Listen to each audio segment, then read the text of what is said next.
On December 26, 2004, an enormous undersea earthquake triggered a cataclysmic tsunami that brought half the world into a state of emergency.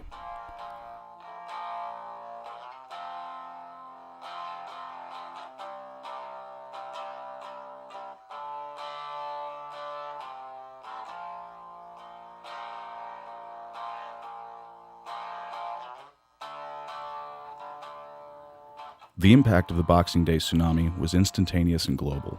Hundreds of thousands dead, millions more injured, displaced, and desperate. The giant earthquake and killer wave originated just off the coast of Sumatra, Indonesia, an area revered by surfers as home to some of the best waves on the planet. The world knew what had happened within hours, but media attention was largely focused on tourist destinations like Thailand. Meanwhile, some of the hardest-hit places closest to the epicenter were getting very little help. In response to the disaster, regular people did some extraordinary things, and the ripples of their efforts continue to this day. At this surreal moment, an unlikely collection of surf adventurers, journalists, and brave locals found themselves in a unique position to take the bull by the horns and make a difference. And that's exactly what they did.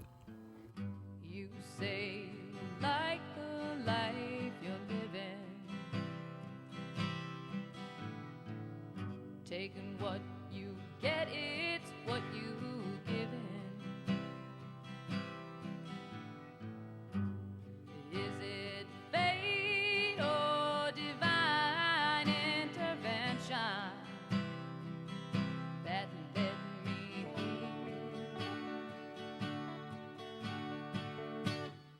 to your door? 'Cause I can swear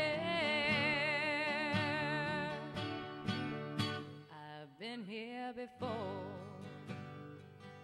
The surf in Indonesia is considered worldwide as the greatest surf on the face of the earth. And ever since witnessing those perfect waves, I fell in love with the place, but not just because of the waves, but because of the people too. And it was just one of those places in the world where not only could you get your pleasure surfing, but you could also really connect with the local culture, even though it's incredibly exotic and like nothing I've ever experienced before anywhere in the world.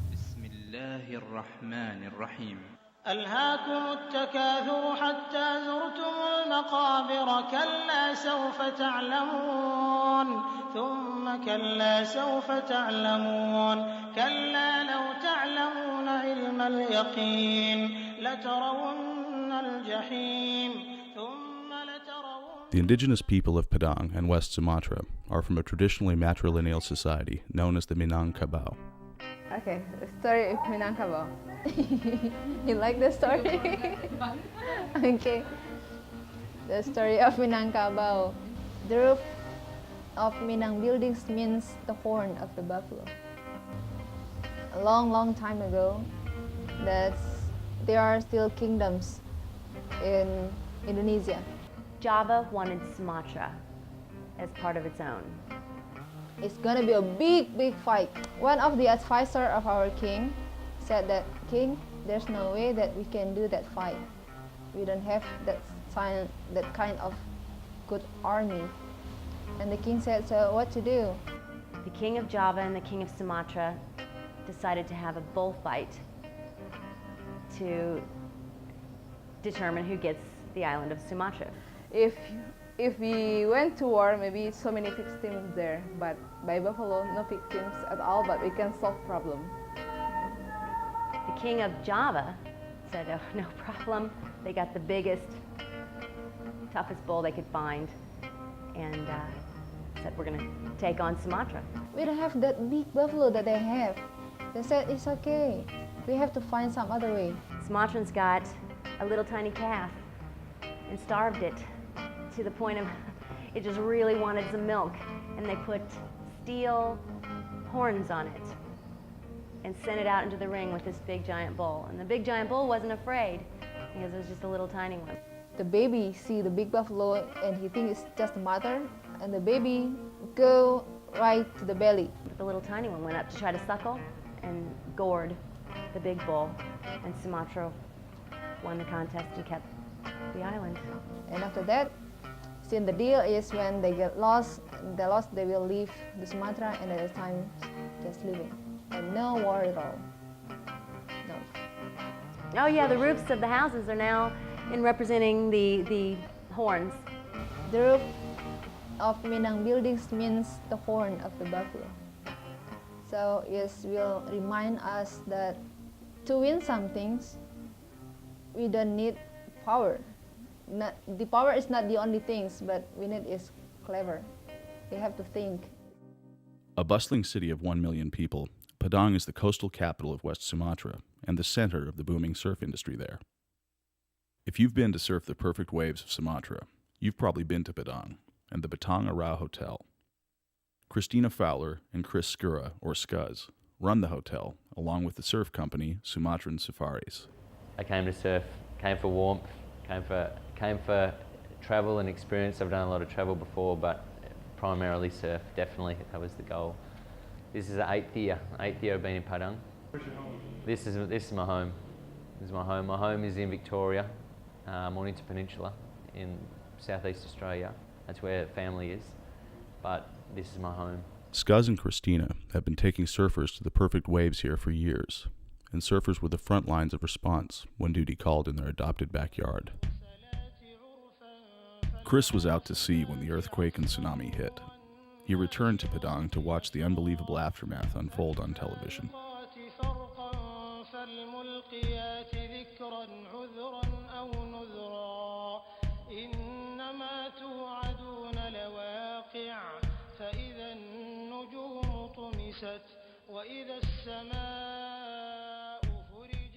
Padang had been hit only superficially by the waves, but the devastation up north was clear, and Padang became the coordination center for local relief activities.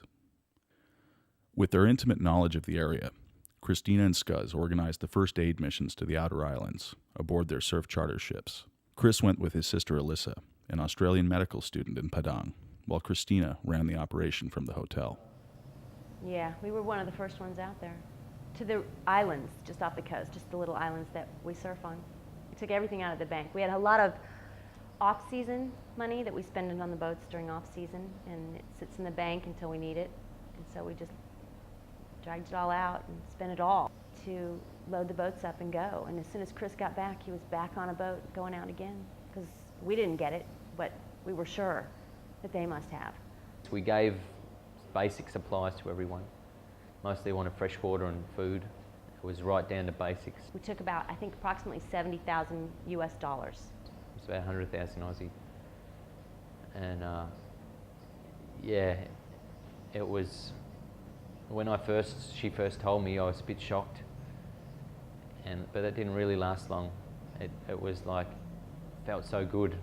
You know, it really felt like done surf charters for so long to this area and made so many friends, made so many good feelings, and also made money. And we'd given back. We've always been good to the people, and it really helped to give back. But this was the chance. This was when we could really help. But Christina and Scuzz were not the only ones taking action. As the scope of the disaster continued to unfold, a second wave of volunteers began to find each other, and the Batang Arau Hotel became the epicenter of the impromptu surfer relief movement that developed after the tsunami. Yeah, this hotel was full of volunteers and supplies and phones and everyone on phones and computers and just working nonstop, getting boats, getting captains, getting crew, getting everything together to take out to these little islands that nobody really knew what they were getting into, what they were going to see. They did a good job. Surf journalist Matt George and big wave event planner Bill Sharp arrived in Padang ready to report on the disaster, but quickly ended up developing a team to help with the relief effort. the team grew into an organization called Surf Zone Relief Operations, or SRO. Because these islands are, the only people that ever go there is the surfers, so these are household names in our world. Unsatisfied with the limited response of the NGOs working in Padang, Bill and Matt took action. Bill hired and financed an 80-foot surf charter ship called Macumba, and Matt recruited volunteer surfers, journalists, and local university medical students to serve as aid workers and field doctors. Ulya Fazrini and Patra Dewi are sisters, born and raised in Padang. Ulya is a clinic doctor, and Patra is a cellular biologist. When the tsunami hit, the sisters dropped everything to help the relief effort, then would later go on to create a grassroots preparedness movement in Padang. Working with my sister, she's crazy. He drives me nuts all the time. We are sisters. Nobody can deny that. But she's have a high spirit, She wants to do all the good things. I'm proud with my sister. She can do everything. She can have so many jobs in one time. She is very confident, have so many friends, can do everything by herself. But sometimes we have difficult time. Sometimes we brought the work to the house. Absolutely, my sister is more stubborn than I. Well, I'm stubborn, but not that quiet. And after we got the conversation, we got conflict and have to solve after that. And you know what? I'm become like this now just because I want to be like her. Patra, Ulya, Wati, Tofik, and others run the traveling medical clinics. After completing 2 successful missions between January and March, they prepare for a 3rd and final mission aboard Macumba.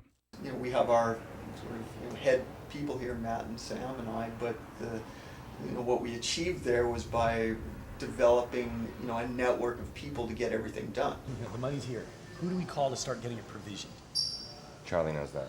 Charlie Josel is head of acquisitions for SRO, and he outfitted Macumba for the last 2 missions. Charlie has spent days outfitting the ship with fresh water, food, relief supplies, gear, and everything else the crew will need for the 2-week journey. This time, he will come along.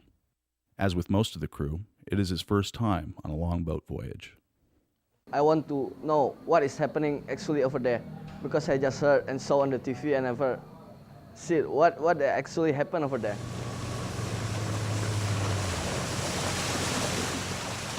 SRO heads to the docks, meets the ship's crew, and loads the final supplies onto Macumba. My name is Alfrina Haryanto. I am 20 years old. I come from Padang, Western Sumatra, Indonesia. On the first time, I was so nervous because I've never been on the boat before. For 2 weeks. At the first time, not nervous, but my problem is probably about seasick. Yeah. Yeah, from the first time I jumped to the boat till 5 hours, and then I got seasick till 5 days, I think. Happy. Yeah. It's very exciting. That's my first time to go on boat like that.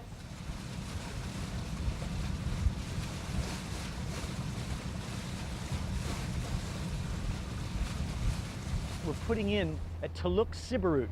It's a small harbor on the island of the Siberut in the Mentawai group.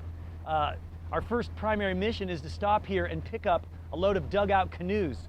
We're going to place along the deck of the Macumba here and bring to the islands in the north, to the fishing villages that pretty much lost everything, first during the tsunami and now during the major earthquakes. They leave their canoes on the beach for fishing. They're dug out of a single tree. They're very heavy, very seaworthy, but very heavy. And they just got washed off the beach and broken up and thrown into trees. And so it's really, devastated the local fishing economy. And so we're going to finish loading up, lash things down, and we'll be on our way to Nias, about 50 miles across a deep water channel to the north of here. And we'll begin, passing out our supplies then. The canoe project was one of the great successes of the Macumba missions, restoring the fishing capabilities for hundreds of families in highly affected coastal villages. All right, what we're doing now is painting the names of some of the sponsors on the canoes, which I think is kind of a fabulous idea because The sponsors, the wonderful people who actually, gave us SRO some money to get stuff done, they bought canoes.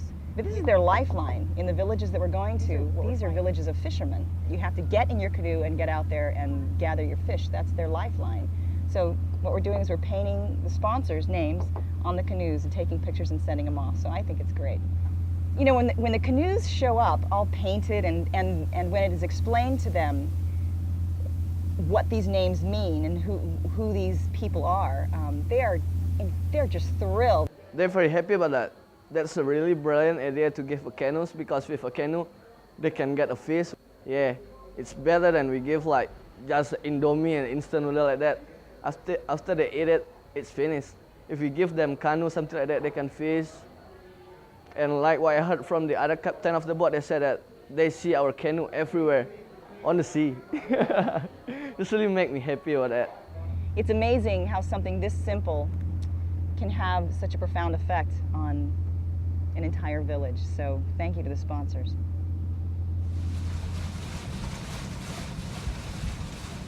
Quite a different scene than the last time we were here.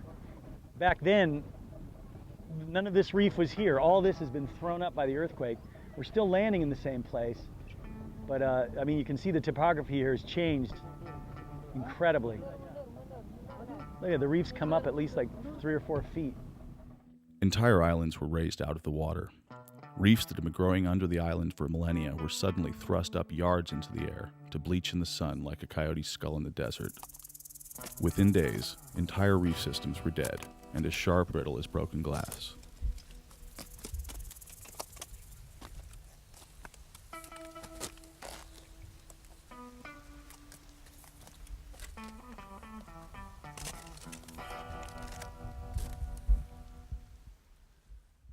They were living in these homes. Well, now after the earthquake, they don't trust the homes. You can see they're living in the sort of the shanty towns up along They built them up on the hydrant.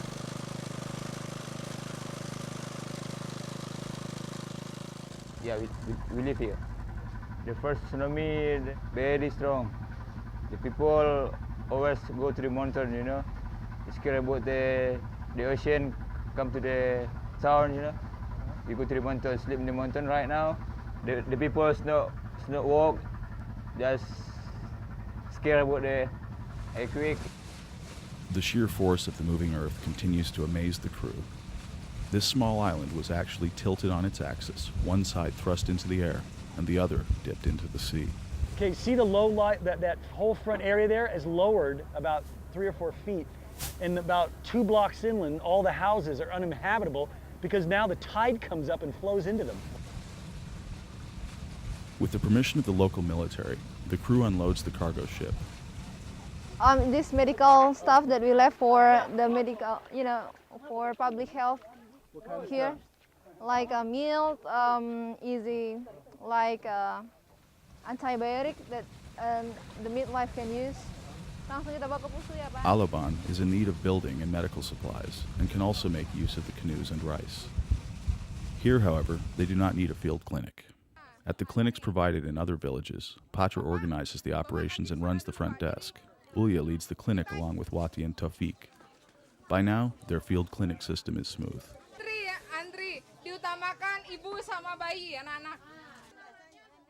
Many of the villagers in this area haven't seen a doctor in years, and health was an ongoing concern even before the tsunami. Agus. The name is Agus. Agus. What's his title? What's his role in the village? Bapak di sini jabatan Bapak sebagai apa?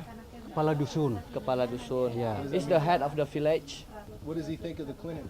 Bagaimana menurut pendapat Bapak klinik yang kita bikin ini? Bagus sekali. He's very happy about that. Kami minta terima kasih. He's very say thanks a lot, especially for the rice and sugar, and for the fresh produce and for the fish. He thinks that how will that help his village? Itu akan membantu kampung Bapak, Pak, ya? Ya, terima kasih. Udah pasti, for sure. Yeah. Yeah.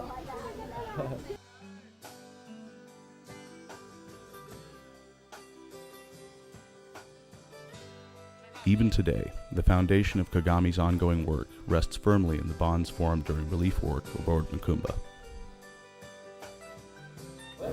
I love Mikumba. and I miss Mikumba.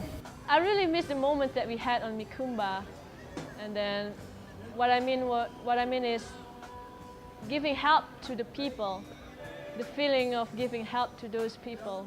That's what I miss the most, and I believe that others also feel the same. I miss that.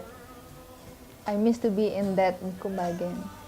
The things that I felt at the time is how the friendship is gone. Even though we don't know each other, we came from different countries, different religions, but we just go there and meet and working together, coordinate, doing good work, and left all that difference behind, and I miss that. We came from all over the world, Australians, Americans, Indonesians, Sulawesi, and then Muslim, Catholic, and Christian, and then the surfers believe, you know, and then, yeah, we could make things happen. It almost felt like it's the way the world should be. This boat, you know, sailing on the sea with all these different beliefs and different backgrounds, different languages. Quite frankly, we became a family, and we consider ourselves family to this day.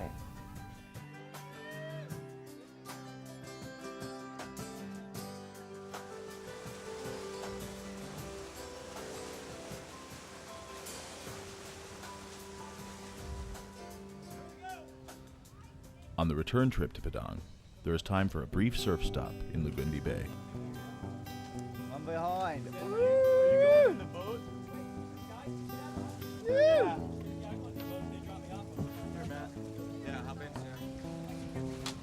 It's an ironic scene here. Once a surf ghetto, now the buildings are unsafe and the point is a ghost town. The same earthquake that rocked Lugundi off its foundation also shook Padang into a panic. All it takes is another 8.7 earthquake to turn your world around. The earthquake of March 28th was, quite frankly, just a terrifying experience. I have been in a few earthquakes, you know, living in San Francisco, but nothing like this. 20th March, when the big earthquake came to Padang, I was in Padang, also with Matt George. Panic immediately ensued.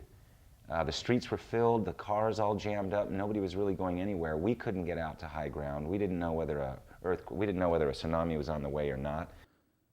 Still nervous in the wake of the Boxing Day tsunami, people scattered to leave town after the earthquake.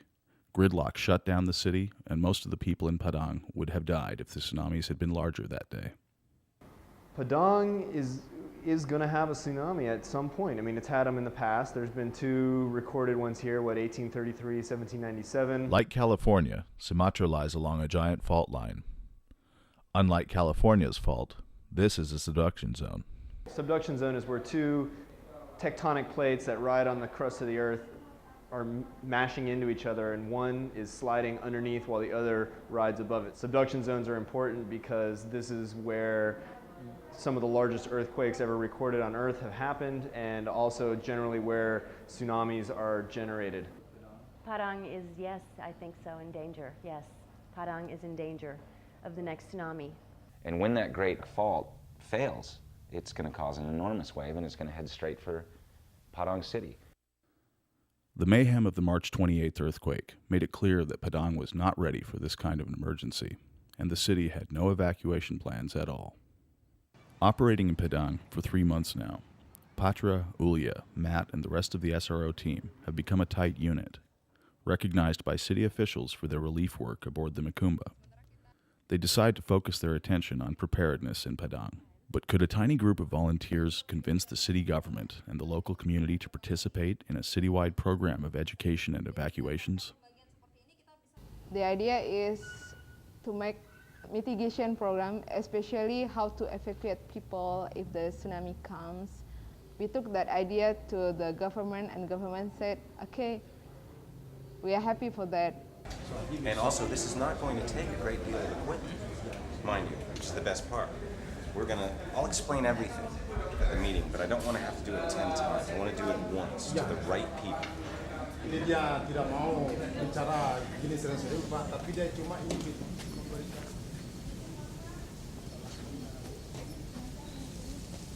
Jadi nanti kalau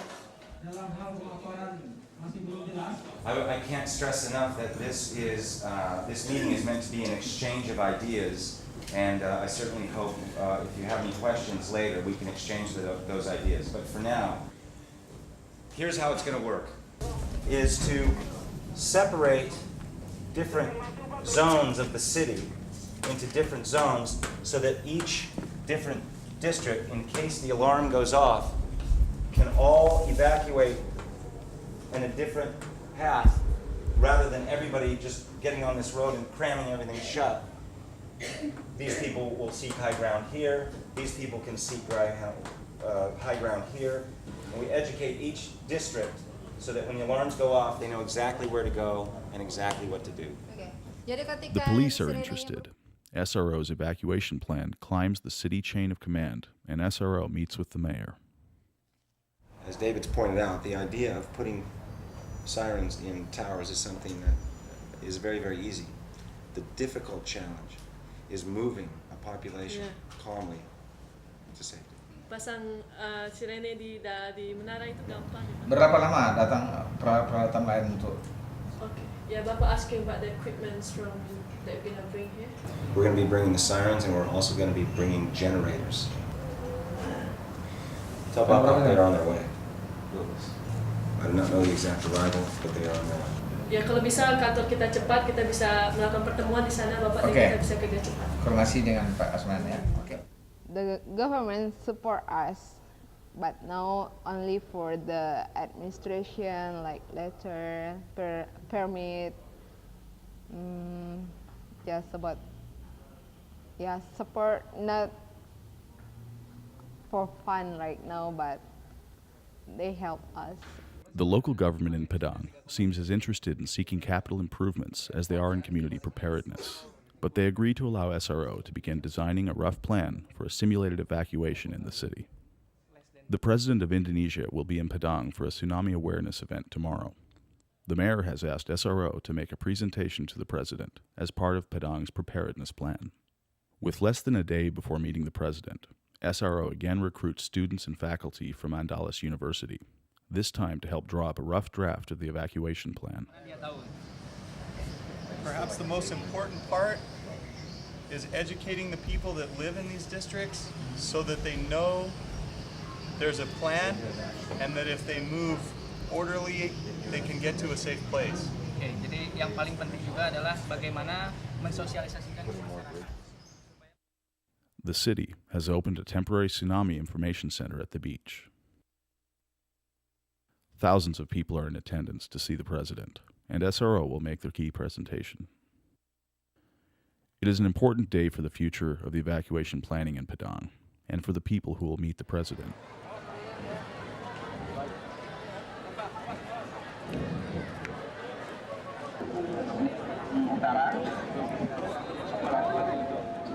And it all happened so quickly. The day that I found myself shaking hands with the president of Indonesia and explaining our preliminary plans, it was an astonishing moment for me that really didn't settle in for a couple of days. Very important. I like that because there are signs on the street, the direction that they have to go. So thank you for taking the time. I have to thank you also for you for your contribution, for your dedication, for your hard work. It helped a lot to Indonesian people. I really appreciate it. Thank you. Good luck. Thank you so much. Terima kasih Pak. Selamat pulang ya.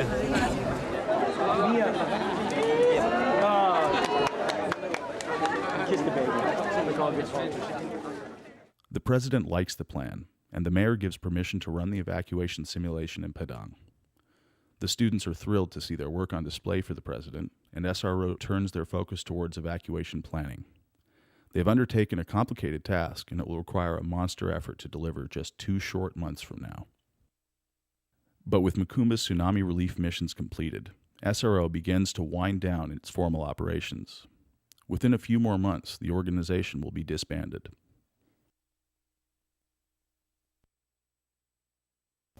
I and my friends think that we cannot depend on SRO forever. We have to have our own organization to maintain the program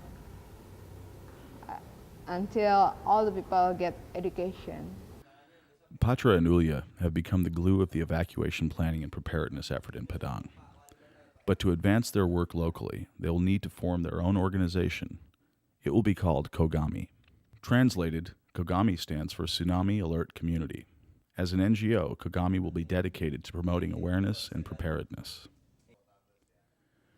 At this meeting, key city and military officials admit to difficulty with cross-agency planning, with no governmental agency clearly able to lead the others.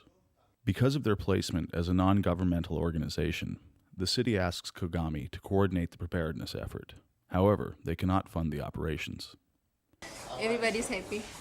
I hope so. What do you expect? I expect that we can work together as a team. It's not talking about just one division through other division, but we are talking about working together as the citizen of Padang City. The fire chief is head of emergency services for Padang, and the fire department will play a key role in the evacuations. Kogami will work directly with the chief to coordinate the military and other civil services. To meet this new challenge, Patra, Ulya, and their friends must now build Kogami's volunteer base, raise a substantial sum of money, and operate a complicated management structure. To build Kogami, they have recruited students and faculty from the colleges and universities in Padang. Yeah, lots of young people working in this project. Like we have volunteers from another university. They are about 20, 19 years old. There's a lot. My name is Rahmi Dayati, you can call me Yet. As we know, Kogami tries to educate people around Padang. We do it with our deep heart. We don't, even we didn't take something from this, but I think I'm happy here because I can help people. I can give many information about earthquake and tsunami for people. Students, young people, and educators form the base of Kogami. In a matter of weeks, they have recruited over 100 volunteers. In a very short period of time, close to 100 people, 100 volunteers, that were very, very concerned about this. It involved seismologists, professors, and street vendors. It was a remarkable group of people that have come together to save their own city. Though scientists have been studying seismic activity in the area for years, the general public has a limited understanding of earthquake and tsunami science. No, people thought that bad idea because, we cannot convince people that we got tsunami twice, and they don't believe that tsunami ever hit Padang. Many also do not believe that Padang is in danger. He said that he doesn't know yet, but he knows about the prediction, but not sure. Mungkin aja terjadi kan karena ada patahan ya, ada patahan dari itu kan, ya mungkin aja terjadi. Yes, it is possible because we have two plates. We have plates that can crack. Pertamanya sih memang was-was juga ya, tapi He said that it will never happen in Padang. I don't know, saya tidak tahu menau. Masalahnya itu kekuasaan yang satu. He didn't know at all because only God can know about that. Only God have justice for that. The younger, more recently educated members of Kogami have been able to straddle the divide between faith and science, educating the public in ways that could one day save their lives. Behind the leadership of Kogami and the Padang Fire Department, the city has committed to this giant experiment. Can they evacuate thousands of people from low-lying neighborhoods in a tsunami warning drill? Kogami sets out to educate the public about the June 11th action. They will stage an evacuation to simulated relief areas in safe ground, high up in local hills and about 5 kilometers inland. Skepticism is high, and it is no easy task to convince people to participate. Some don't believe the tsunami threat is real. Others do not want to leave their homes and possessions unattended. Saturday, June 11th arrives. The fire department wires sirens in the simulation neighborhood. Kogami uses sirens brought by SRO to signal the evacuations, but they are mainly symbolic. While there is a new tsunami warning system in the Indian Ocean, Padang is too close to the Mentawai Fault to benefit from such a system. The people here must be educated to evacuate at the sign of a very large earthquake. Kogami's education system begins in the schools, and the first evacuation is made up largely of young students.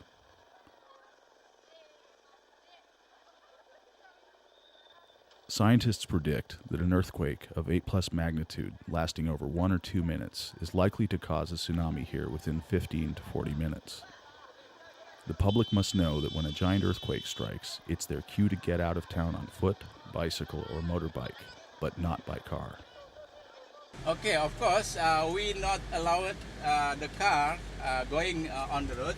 Yeah, since our system, our concept, people just walking without car. So if car is coming, of course, there will be jam or crowded, so people cannot move to the evacuation location. If they get into cars, they are likely to be stuck in the impact zone. Traffic congestion and fatal accidents shut down Padang after the March 28th earthquake.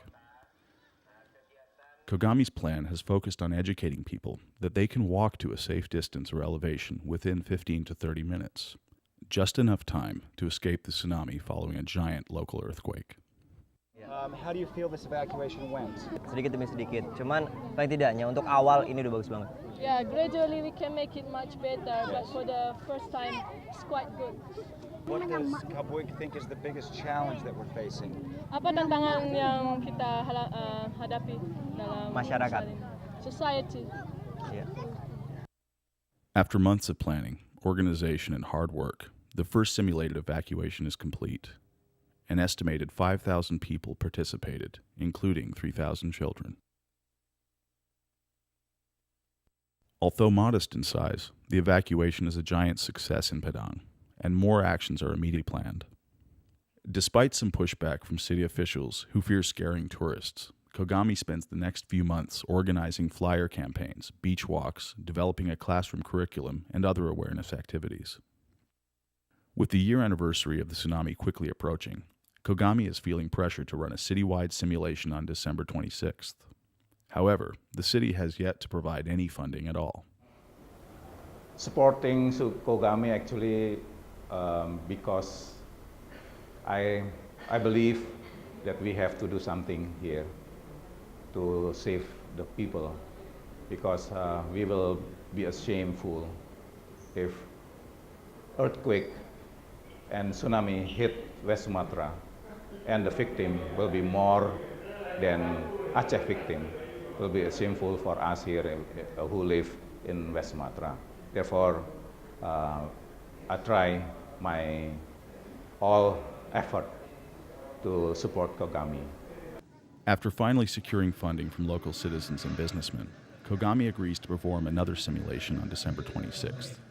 It will be the biggest one yet, encompassing 4 different districts in Padang, and televised live with a teleconference link to Jakarta. Tomorrow we are going to running our 4th simulation in Padang. Our Research and Technology Minister, he will see our simulation, and our governor and our mayor. Tomorrow they will join us. So tomorrow that will be special. Kogami has developed an efficient system for outreach and education. They are ready to stage the largest simulation evacuation this part of the world has ever seen. Tomorrow will the evacuation simulations. It will be the fourth simulation, and tonight what we do now is the final preparation for tomorrow. So every volunteers now working hard to finish their job and to make sure everything runs well for tomorrow.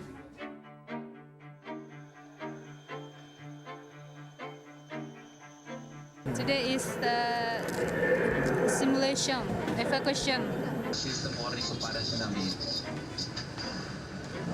A government official in Jakarta will signal the start of the evacuation over the teleconference. Dozens of agencies and hundreds of volunteers wait at their posts at locations all over the city.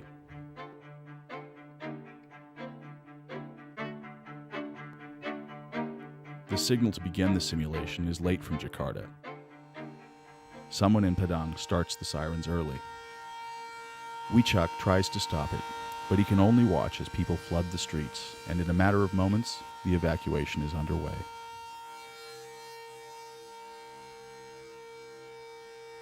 This simulation is by far the most complex yet. There are multiple evacuation sites, simulated refugee camps, transportation for the sick, food and water distribution, and unprecedented coordination of city services and NGOs. There are also a number of officials from Jakarta and the international media on hand to witness thousands of citizens participate in this model exercise. My name is Firman. My age is 60 years. I live at Padang. I do evacuation today with my other friend and behind me and beside me. Just 1 year after the tsunami, Kogami has become a well-known organization, and their model has gained national attention.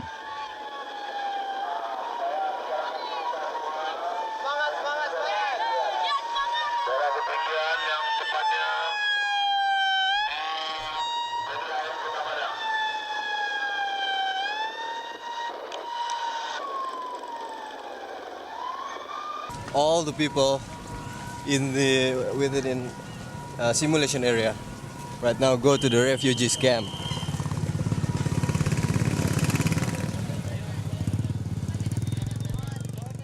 Fire Chief Aye has become a close ally to Kogami. He is pleased with the success of the simulation and is surprised at how many people they were able to turn out. It's about 20,000 people. There's these stories around the world actually of legends and knowledge being passed along, and now hopefully with what's happened after Aceh, we're going to be a part of this passing knowledge along, and it's a generational thing. You know, we can't. We're all tied into it right now, but it's only been a year. We have to be tied into it for 50 years and 100 years, and so this things that are going on now have to be sustained, and it has to be put into the culture, especially in these regions that have big earthquakes. While some places like Phuket in Thailand were rebuilt and began preparing almost immediately, Sumatra lags behind. It is mainly left to groups like Kogami to educate the population. Now we have new challenge because so many people ask us to do evacuation in their neighborhood.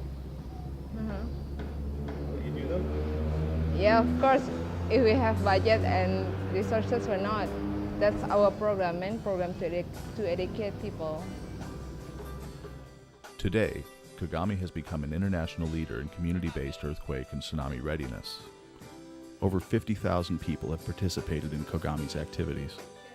Patra is a recognized expert in evacuations and community organizing. And Kogami has teamed with international agencies such as Mercy Corps, UNESCO, and Geohazards International to recruit and train the next generation of leaders in the field.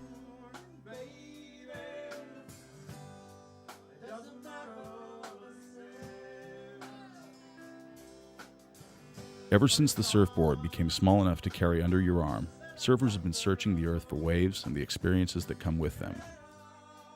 Sometimes what follow them are the specters of tourism and cultural decline. But usually, it's the great spirit of sharing life and surfing with your friends. To celebrate, SRO and Kogami go surfing. But I want to go surfing. Surfing? Yeah. I never have been surfing before. SRO, friends from SRO teach me how to surf.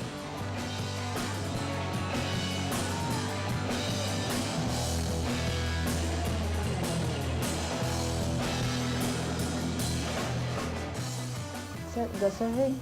I don't even know how to swim. Well, I know how to float, but I don't know how to swim. Not scared because I don't know how to ski. Just know that, oh, that's good chance. I can do that. This new experience. I gotta go there. Surfing, the girls can't swim. They never go in the ocean. but they definitely just wanted to go surfing.